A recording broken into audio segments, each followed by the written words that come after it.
In every promise, there is a premise. Tatandaan niyo palagi.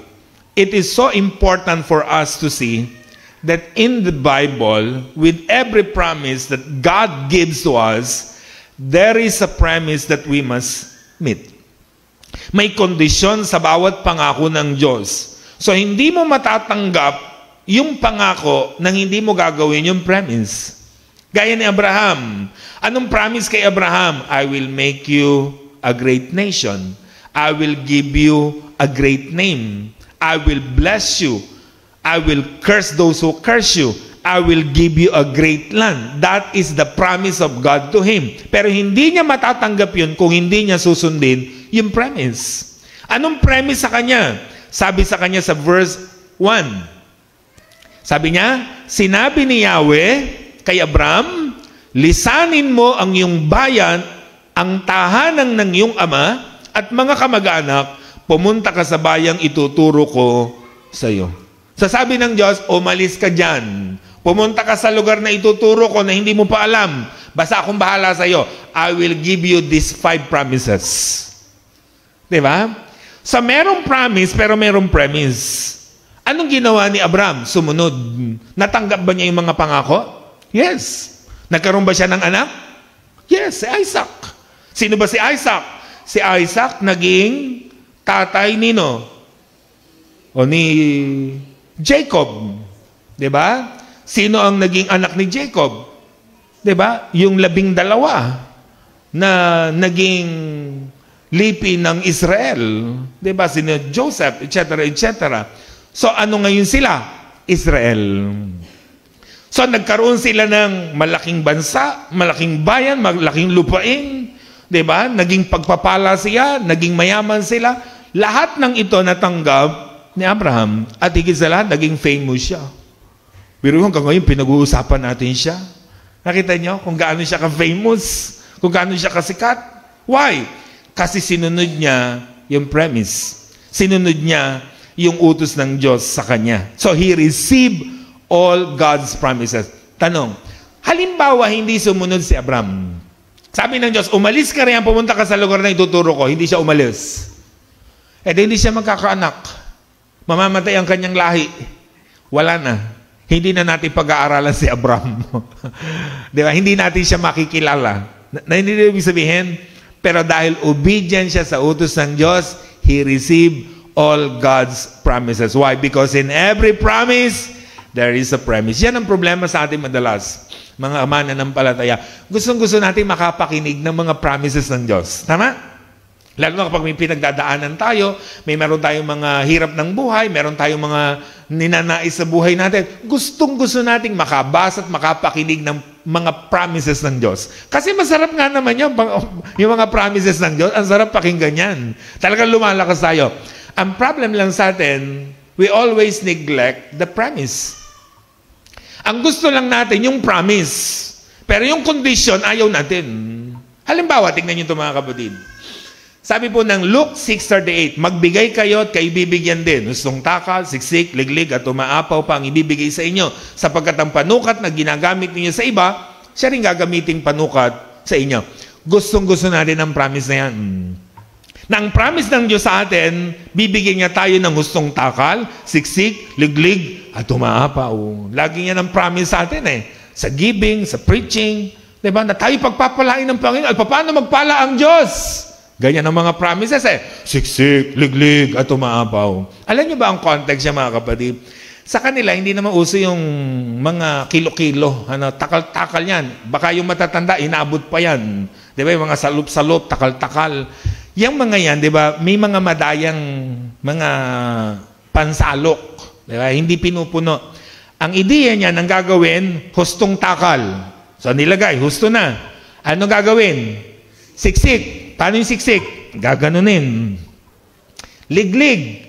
Uugain. Para yung mga spaces na walang laman, magkalaman pa. Diba? At umaapaw. Overflowing.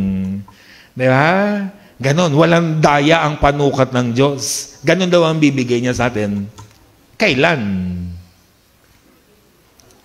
Nakalimutan natin yung first part. Sabi niya, magbigay kayo at kayo'y nakita niyo mga kapatid?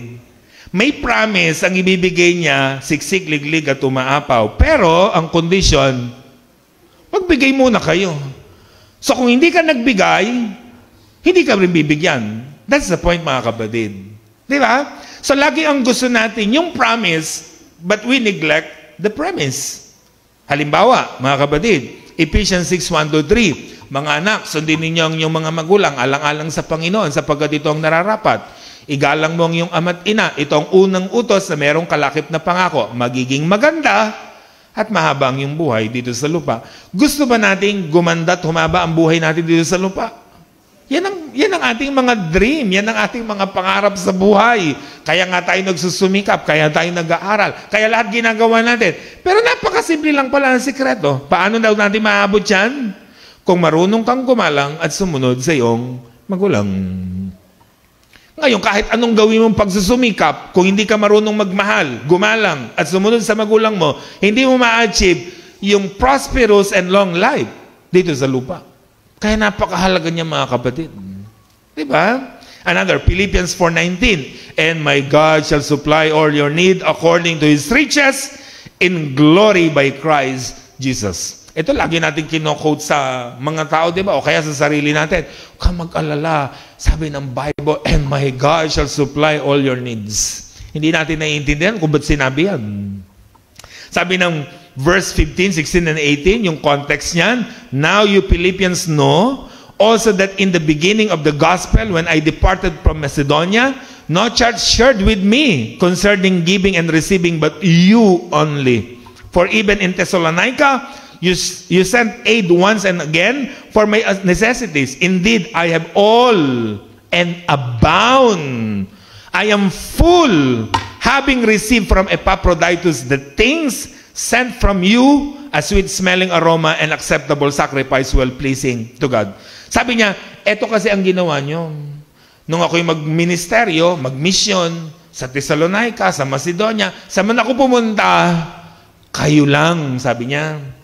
Kayo lang, church sa Philippi, sabi niya, ang nagsusupport sa akin. Ang nagbibigay para sa mga mission ko, sa mga ministry ng Panginoon, kayo lang ang nagsupport. Ngayon sabi ni Paul, hindi ko kayo kayang suklian. Kaya sabi niya sa 19, and my God shall supply all your needs. Dahil hindi ko kayo kayang suklian sa inyong kabutihan, sa ministeryong ginagampanan ko, sabi niya, ang Diyos ko na ang susukli sa inyo.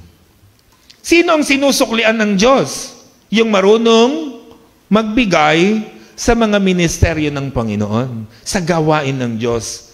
Kaya hindi ba sa claim na, and my God shall supply all needs. Ang kuripot mo naman sa ministry ng Diyos, tapos sasabihin mo, claim mo supply all your needs. Diba? Ganun ang ibig sabihin mga kapatid. So merong promise, but there is a premise that we must obey and follow.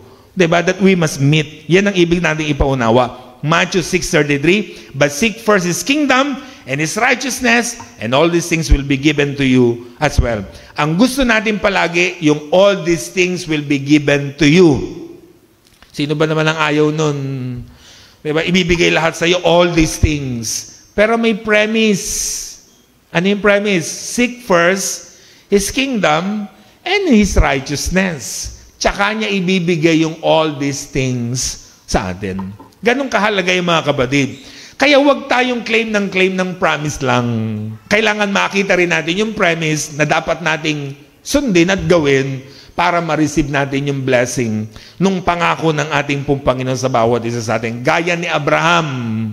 Sabi ng Diyos sa kanya, eto ang pangako ko, pero bago ko ibigay yan sa'yo, umalis ka dyan, sumunod ka sa akin, dadalhin kita sa lugar na gusto ko.